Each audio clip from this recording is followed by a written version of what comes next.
We are back with insights on leadership in life, and this is TSPN TV in Jackson, California. I'm your host, Roberta Pickett, and I'm here with Wendy Ward in Virginia Manor.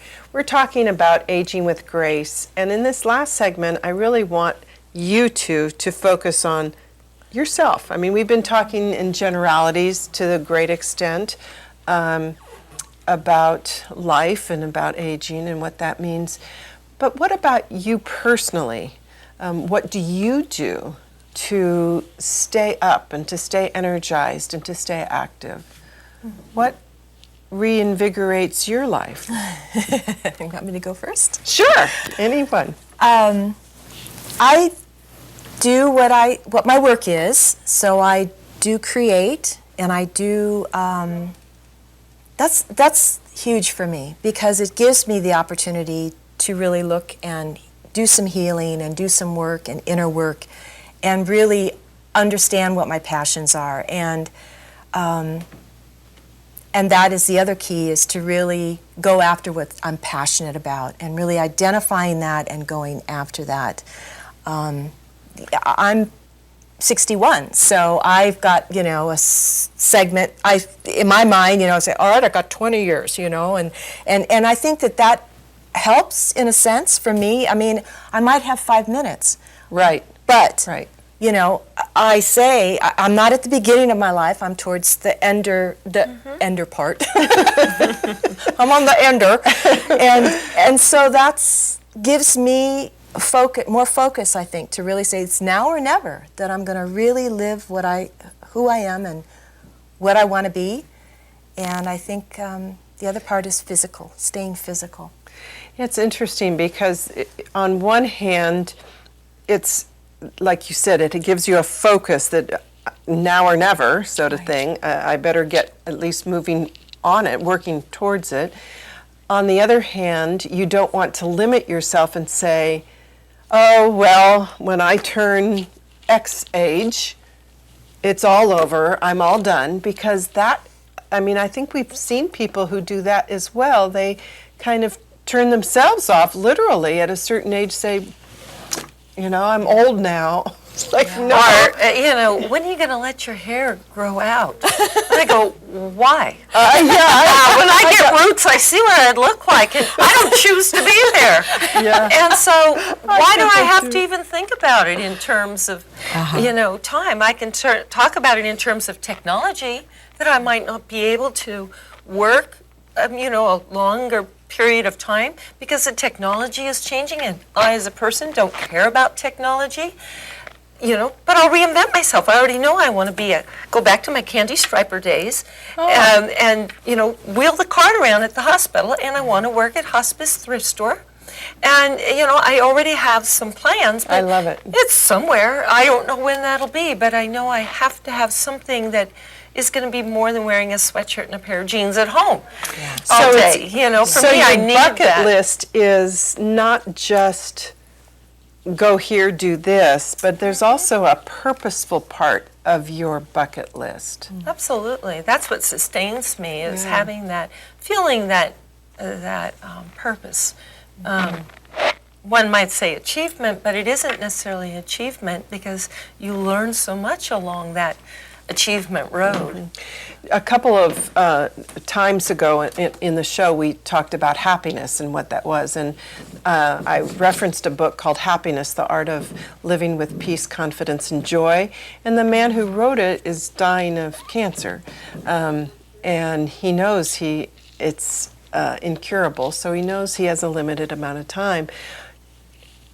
I thought it was really interesting because his thing was, he initially said, I'll just play golf and spend time with the kids and that stuff, which is okay, but he realized he needed to have a purpose. It wasn't until he created or identified the purpose that he started being able to have peace with his past, confidence in the future, and joy in this moment. And I thought that was so fascinating to me. Yeah. Really, it hit home for me on a very deep level, I guess. Well, the days go by so quickly. Yes. You know that old adage of, I don't know what happened to the time and all of that. You know, I would hear my grandmother say, and I feel that way now. Where did the days go? Oh, that was last week? Geez. Well, we it hear seemed new like mothers yesterday. say it. I have a daughter or daughter-in-law who has a brand new baby, and she'll say that. You know, it's like, I didn't do anything all day.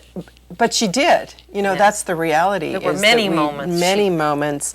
You're very focused and involved, and I think that is kind of the, as we go through life, it's Right. just a different, the focus changes. Yeah.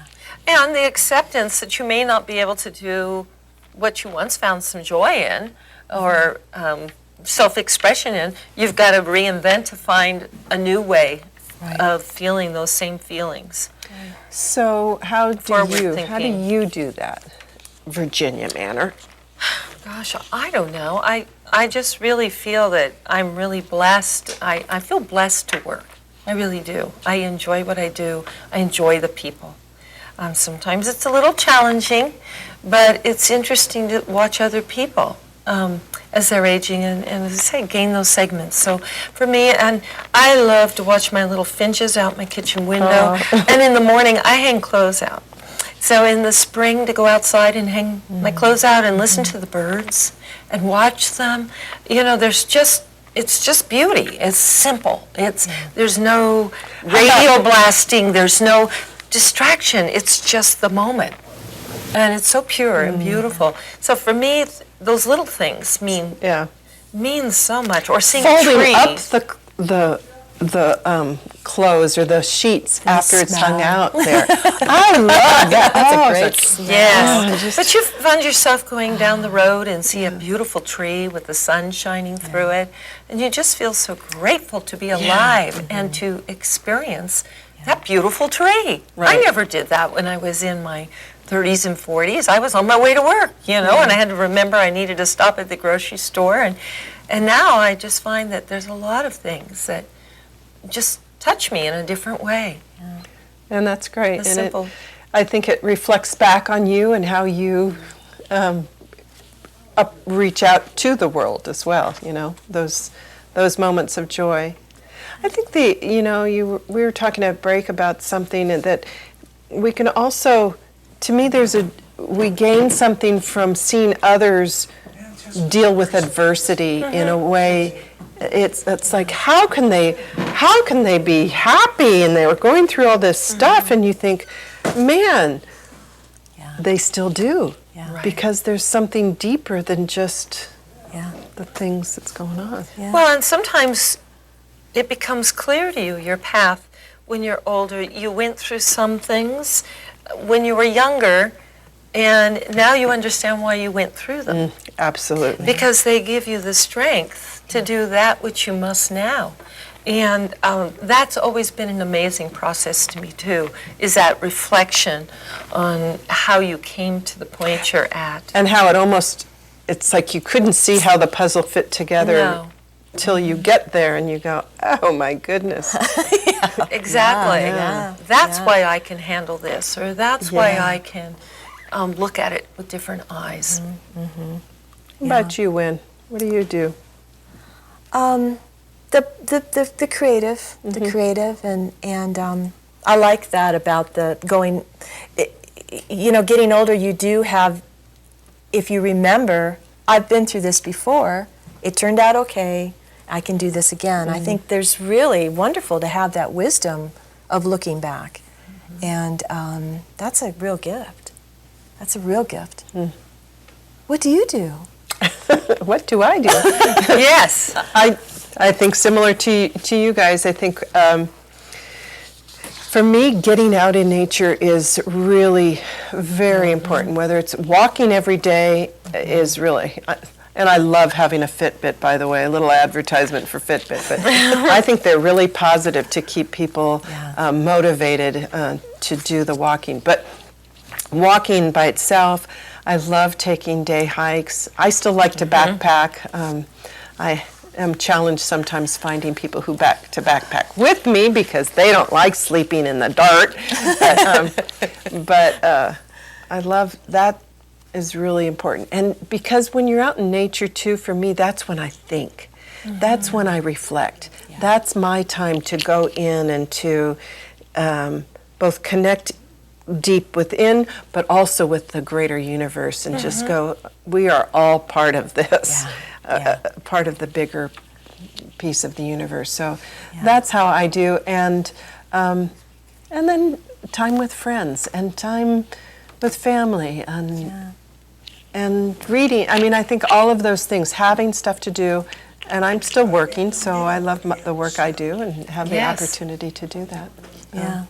You wouldn't be here if you weren't. Yeah. That's true. You know, sharing your insights and, you know, what growth tools you've used over the years and in your course of leadership and finding yourself too.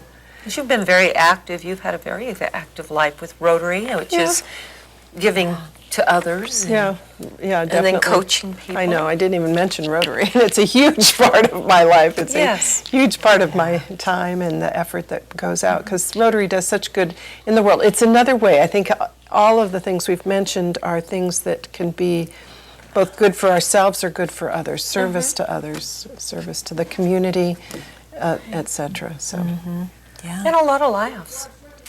absolutely. Laughing is good. Laughing is very good. Yes. And having time with friends, you know, that's the thing, is I've really found how powerful it is. I didn't have a lot of friends growing up, and in my older years, this is part of one of my biggest joys, is having time to be with friends. So, one last, any bit of wisdom. We're almost wrapped up. Yeah, actually, we're running out of time. So I got to say thank you to Wendy Ward, Virginia Manor, for being here with me evening, and for talking about. See you next time. See you next time.